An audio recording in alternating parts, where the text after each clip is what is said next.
Journalist TV news కి స్వాగతం. రవాణా శాఖలో పట్టపగలు వీధి రౌడీలుగా దోచుకున్న, అర్ధరాత్రి దోపిడీ దొంగల్లా రెచ్చిపోయిన, అది మోటార్ వెహికల్ ఇన్స్పెక్టర్ గా పనిచేసి ప్రస్తుతం జైలుకు వెళ్లిన గౌస్ పాషాకే సాధ్యమైంది. ఉమ్మడి రాష్ట్రంలో, ఆ తర్వాత తెలంగాణ రాష్ట్రంలో గౌస్ పాషా అంతులేని అవినీతి కథలు అన్నీ ఇన్ని కావు. 100 నుంచి 1000 వరకు చిలకొట్టుడు ఆయనకు వెనతో పెట్టిన విద్య.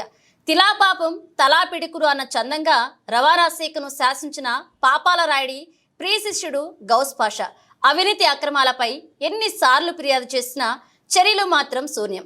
రవాణా శాఖను తమ ఇష్టానుసారంగా మలుచుకుని కోట్ల రూపాయల వాహనదారుల నుంచి ముక్కుపిండి వసూలు చేశాడు. ఖమ్మం నుంచి మొదలుకుని కరీంనగర్ దాకా మాజీ బ్రేక్ ఇన్స్పెక్టర్ అవినీతి సామ్రాజ్యం విస్తరించింది. హైదరాబాద్లో పాపాల రాయుడి రూపంలో అనకొండ, జిల్లాల్లో గౌస్ పాషా వంటి అవినీతి కొండలతో ఆ శాఖ భ్రష్టు పట్టింది. గౌస్ పాషా అవినీతి సామ్రాజ్యంపై journalist TV CEO Mareddy Nagender Reddy విశ్లేషణ. రాష్ట్రంలో అన్ని శాఖలు ఒకదారైతే రవాణా శాఖది మరో దారి అని చెప్పి చాలా సందర్భాల్లో రూఢి అవుతుంది. ఏసీబీ అయినా వాళ్ళకు లెక్కలేదు, లేదా ప్రభుత్వ అధికారుల ఆదేశాలు పట్టించుకోరు. కేవలం రవాణా శాఖలో ఉన్నతాధికారుల ఆశీస్సులే వాళ్ళు అమలుపరుస్తారు తప్ప మిగిలిన శాఖల అధికారులు కానీ మిగిలిన శాఖల ఆధిపత్యాన్ని వాళ్ళు ఏ రకం కూడా అమలుపరచనేది చాలా సందర్భాల్లో రూఢి అవుతుంది. వరుసగా తాజాగా మహబూబాబాద్ ఇన్ఛార్జి డిటిఓగా విధులు నిర్వర్తిస్తూ కటకటాల వెనక్కి వెళ్ళిన మొహమ్మద్ గౌస్ పాషా అవినీతి అరాచక అక్రమాల చిట్టా చాంతాడంతుందని చెప్పచ్చు.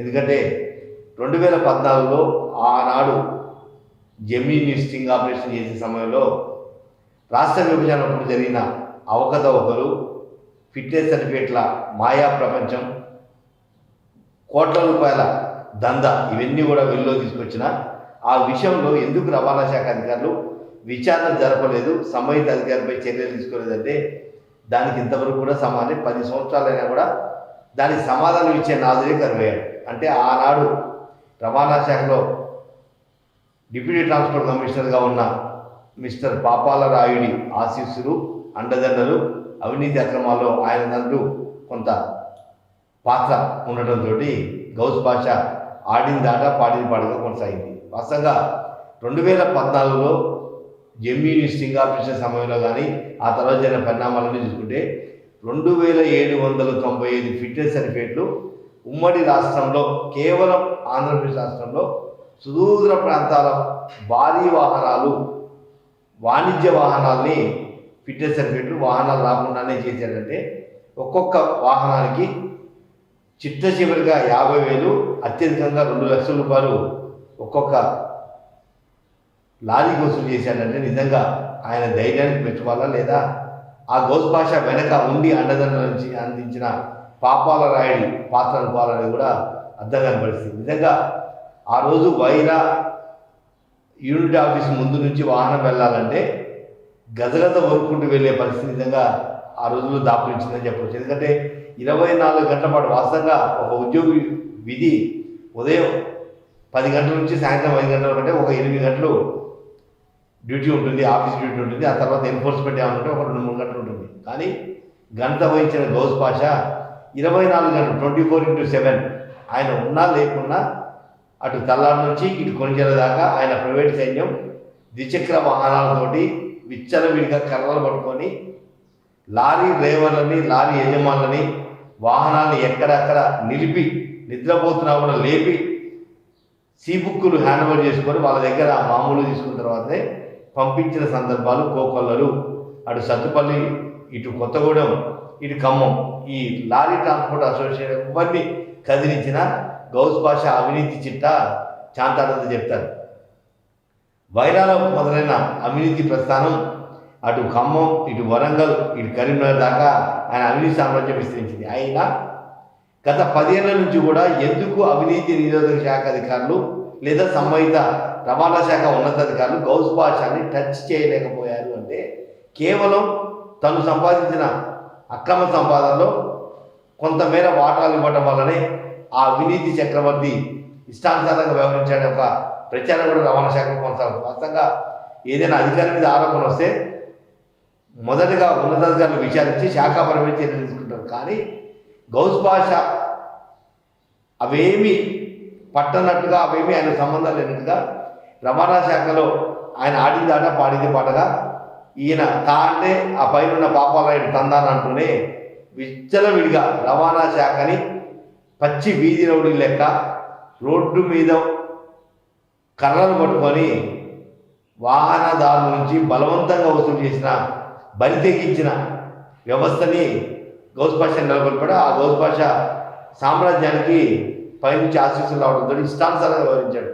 వాస్తవంగా నిజంగా సిగ్గుచేటు రవాణా శాఖలో గౌస్ బాషా ప్రస్థానం కనుక ఏదైనా చెప్పదలుచుకుంటే నిజంగా సిగ్గుతో తలదూచుకునే పరిస్థితి ఆ శాఖ అధికారులపై ఉందని చెప్పచ్చు. ఎందుకంటే ఏదైనా వాహనం తప్పు చేస్తే ఒక కేసు రాసి వాహనం సీజ్ చేయడమా లేదా కోర్టు ద్వారా రిలీజ్ చేయడం అనేది, లేదా ఎన్ఫోర్స్మెంట్ సంబంధించిన డబ్బులు అదనపు అపరాధ రుసుము వేసి వసూలు చేయాలి. కానీ ప్రభుత్వ ఆదాయానికి ఎలాంటి అదనపు ఆదాయం సమకూరకుండా కేవలం తన జేబులోకి అదనపు ఆదాయం సమకూరే విధంగా కోట్ల రూపాయలు వాహనదారుల నుంచి అక్రమంగా వసూలు చేశారు.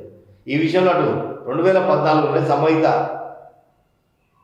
ఎంబీఏగా ఉన్న గౌస్ బాషా మీద చర్యలు తీసుకొని ఉంటే ఇంత అవినీతి సామ్రాజ్యం ఇంత విచ్చలవిడిగా విస్తరించి ఉండేది కాదనేది కూడా ఆ శాఖ నుంచి వస్తున్న ప్రశ్న. దాంతోపాటుగా 2015 ఏసీబీ అధికారులు కొత్తగూడలో ట్రాప్ చేసిన తర్వాత వాస్తవం సొంత జిల్లాలో ఉద్యోగం ఇవ్వడం సాధ్యం కాదు. కానీ ఏసీబీ అధికారుల రూల్స్ని ఓవర్కమ్ చేస్తూ మళ్ళీ ఖమ్మం జిల్లాలోనే విధుల్లో చేరడం అంటే ఆయనకు ఏసీబీ ఆయన చిటికలో వేస్తే వెళ్ళిపోద్ది, లేదా ఉన్నతాధికారులని బుట్టలో వేస్తే కరెన్సీ కట్టలతో బుట్టలో వేస్తే ఆయన పని అవుతున్నంత ఈజీగా మూవ్ అయ్యేటువంటి నిజంగా అసలు రవాణా శాఖలో ఉన్నతాధికారుల దృష్టి ఉందా లేదా, అసలు ఉన్నతాధికారులు పనిచేస్తున్నారా లేదా అనేది కూడా గౌస్ బాషా విషయంలో కొంత ప్రశ్న మాత్రం ఇప్పటికీ మిగిలి ఉందని చెప్పవచ్చు. ఎందుకంటే ఒక అధికారి మీద కనుక ఏదైనా ఆరోపణ వస్తే ఇమ్మీడియట్గా సంబంధిత అధికారులు విచారణ జరిపించి శాఖాపరమైన చర్యలు తీసుకుంటే ఒక భయం భక్తి అనేది ఉంటుంది. కానీ గౌస్ బాషా అసలు మొత్తం డీటీసీఏ నా జేబులో ఉన్నాడు, డీటీసీకి నేను సంపాదించిన వాటా ఇస్తున్నా కాబట్టి నన్ను ఎవరేం చేయలేదు, ఇక నన్ను చేసేది ఎవరు, పైన ఉన్న పాపాలరావు, ఇక్కడ వసూలు చేసే గౌస్ బాషా, ఈ ఇద్దరు ఒకటైన తర్వాత తొలిదొంగలైన తర్వాత ఇక ఏదైతే గౌస్ బాషా మీద చర్యలు తీసుకున్న నాదులు ఎవరు? లాస్ట్కి ఏసీపీ డీజీ లాంటి ఉన్నతాధికారి ఉమ్మడి జిల్లాలో ఏసీబీ ట్రాప్ అయితే తిరిగి అదే జిల్లాలో ఎలా పోస్టింగ్ ఇస్తారని ఒక లెటర్ పెడితే ఆ లెటర్ని డస్ట్బిన్లో పడేసి పక్కకు పడేసిన ఘనత వహించిన రవాణా శాఖ. ప్రస్తుతం ఏసీబీ డీజీగా ఉన్న సిపి అనంత్ 2014 నుంచి జరిగిన చిట్టా వ్యవస్థలంతా కూడా తిరిగి మళ్ళీ ఒక్కసారి తోడి అరాచకాలు అవినీతి అక్రమాల విషయంలో పూర్తిగా దృష్టి కేంద్రీకరించి ఇక భవిష్యత్తులో రవాణా శాఖలో ఇటువంటి బరితెగించిన అధికారుల భర్తం పట్టే విధంగా తగిన చర్యలు తీసుకోవాలని చెప్పి ఆ శాఖ అధికారులు డిమాండ్ చేస్తున్న నేపథ్యం. ఎందుకంటే ఒక ప్రభుత్వ ఉద్యోగి బాధ్యత లేకుండా బరితెగించి బాహాటంగా వీధి రౌడీ లేక డబ్బులు వసూలు చేయడం అనేది నిజంగా అది ప్రభుత్వానికే సిగ్గు చేయడం. గత 10 ఏళ్ల నుంచి కూడా గత ప్రభుత్వం అవినీతి అధికారులకు అందరి విక్యంతో ఇష్టానుసారంగా వ్యవహరించేసి మమ్మల్ని ఏమీ చేయలేరు, మేమింతే, మేము ఏది అడిగితే అది ఇవ్వాలనే ఒక విపరీత ధోరణి అనేది ప్రభుత్వ ఉద్యోగులు నెలకొన్న నేపథ్యంలో ఏసీబీ డీజీ సిబి అనంత్ ఇప్పటికైనా 2014 నుంచి మోటార్ వెహికల్ ఇన్స్పెక్టర్గా వైరా యూనిట్లో ఉన్న గౌస్ బాషా అవినీతి అక్రమాల అరాచకాలన్నింటినీ కూడా మొత్తం వెలికి తీసి దీని వెనక ఆశీస్సులు అందించిన అధికారులపై కూడా చర్యలు తీసుకోవాలని చెప్పి మనస్ఫూర్తిగా కోరుకుంటున్నాం.